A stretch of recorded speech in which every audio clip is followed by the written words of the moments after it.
XM3 차량 원격 시동을 스마트폰으로 실행을 하고 있습니다. 이런 기능은 좀 편리하죠. 그래서 특히 이런 겨울 같은 경우는 이제 예열을 좀 해놓긴 해야 되는데, 집안에서 이제 차량도 좀 따뜻하게 해놓을 겸 해서 이렇게 원격 시동을 해놓고 나가게 되면은 여러모로 편리한 부분들이 많습니다. 원격 시동을 해놓고 이제 보통 10분 정도로 시동이 가능해지는 거죠. 그리고 그렇게 2번이 가능합니다. 저렇게 바깥에서 불이 번쩍하면은 저 차에 이제 시동이 걸려 있는 거고, 지금 이제 타임이 10분 정도가 됩니다. 그리고 제가 이렇게 차 밖으로 나오게 되면은 그 차의 시동이 딱 꺼지게 돼 있습니다. 이건 아마 안전상의 문제로 그렇게 설계가 된 것 같습니다. 시동이 꺼지고 다시 들어와서 시동을 켜야 되는 상황이 됩니다. 저는 다시 시동을 켜고 예열을 할 필요 없이 바로 출발해도 되는 상황이 되는 거죠. 지금 우측에 보면은 온도 게이지, 계기판 우측 계기판에 이제 온도 게이지가 이제 거의 다 따끈따끈해지고 중간 부분까지 이제 눈금이 거의 다다랐죠. 이렇게 돼줘야 이제 차량 내에 이제 엔진 오일, 그러니까 윤활유가 원활하게 다 전반적으로 다 공급이 돼서 이 차의 운행이 굉장히 부드럽습니다. 그래서 또 차량 운전을 함에 있어서 미션 부분을 이제 좀 안전하게 보호해주는 역할도 해주는 거죠. 그렇게 운전하는 습관이 좀 길들여져야 차를 오래 탈 수 있으리라고 봅니다. 물론 그게 바로 출발했다 해서 차가 바로 고장나거나 그러지는 않습니다. 근데 그런 습관을 통해서 차를 좀 오래 타는 방법을 이제 알려드리는 거죠. 그리고 이제 XM3 차량에 대해서 제가 뭐 특별하게 이제 이 차가 탁월하다 뭐 그런다기보다는 엔진 부분에 있어서만큼은 이제 같은 동급으로 봤을 때 크게 뒤떨어지지 않고 탁월할 정도의 느낌으로 다가오는 건 분명한 사실입니다.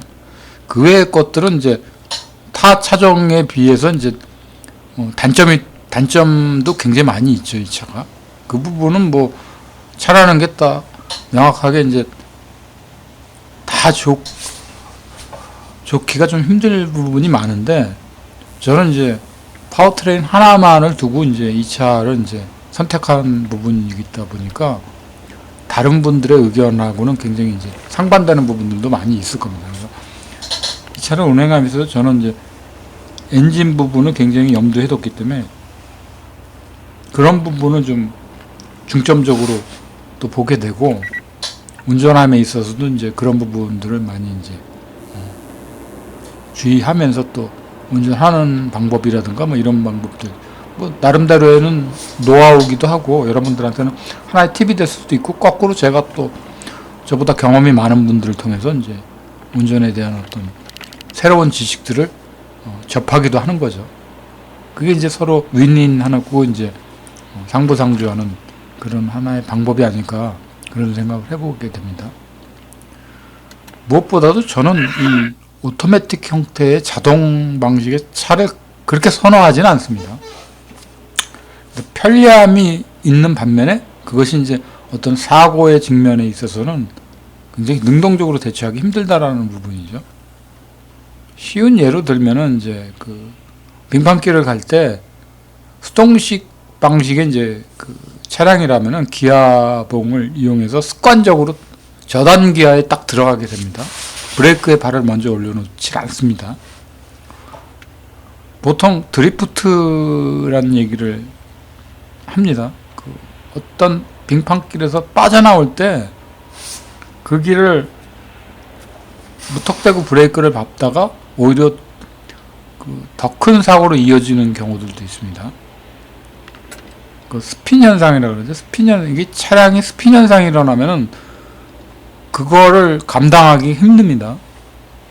감당하기 힘들기 때문에, 그래서 이제 엔진 블록을 이용한 최대 값의 이제 운전을 해주기를 이제 제가 강조하면서 얘기하는 부분들이 굉장히 최소화시킬 수 있습니다. 서로 사고가 나더라도 최소화시키거나 거의 이제 그 사고로부터 빠져나올 수 있는 하나의 방법이 될 수 있기 때문에 엔진 블록 같은 거나 이제 그 패들 시프트라 그러죠. 그거를 좀 효율적으로 사용하는 거를 제가 자꾸 얘기를 하는 게 사고를 방지할 수 있기 때문입니다. 그 습관이 우리가 이제 보통 편리함 때문에 D드라이브에다 놓고 운전을 계속 하게 되죠. 그게 습관적으로 이제 핸들하고 이제 브레이크에만 발을 올려놓는 그런 습관을 길들여지게 됩니다. 그래서 그게 어떤 위급한 상황이 당면하게 될 때 심리적으로 이제 브레이크에다 페달에서 이제 브레이크로 발을 옮겨 놓게 됩니다. 근데 빙판길인 경우나 이제 미끄러운 길, 이런 길, 특히 오늘 같은 경우 비가 오죠. 그런 길일 때 차는 이제 대책 없이 이제 미끄러지는 거죠. 대책 없이 미끄러졌을 때 그거를 대처할 수 있는 방법이 안 생깁니다. 일단 밟고 난 다음에 이제 그 상황은 감당할 수 없는 상황이 돼버리죠. 그 차량에 있어서 이제 타이어 공기압도 굉장히 중요한 게 타이어만 잘 이렇게 해줘도 사고를 미연에 방지할 수 있습니다. 특히 미끄러운 길을 빠져나오는 것도 너무 오래된 타이어들 때문에 제동력도 떨어지고 그런 부분으로 인해서 사고 나는 경우들도 많이 있습니다. 그래서 그런 부분들만 잘 이행을 하고 운전을 하더라도 큰 사고를 미리 방지할 수가 있습니다. 그리고 이제 그 패드 시프트 있죠. 이 패드 시프트를 되도록이면 유효적절하게 사용하시길 바랍니다. 엔진이 그 제동을 함에 있어서만큼은 기아를 변속해 주는 것만큼 그 제일 좋은 방법이 없다고 봅니다. 제가 봤을 때 제일 좋은 방법 중에 하나가 기아 변속을 통해서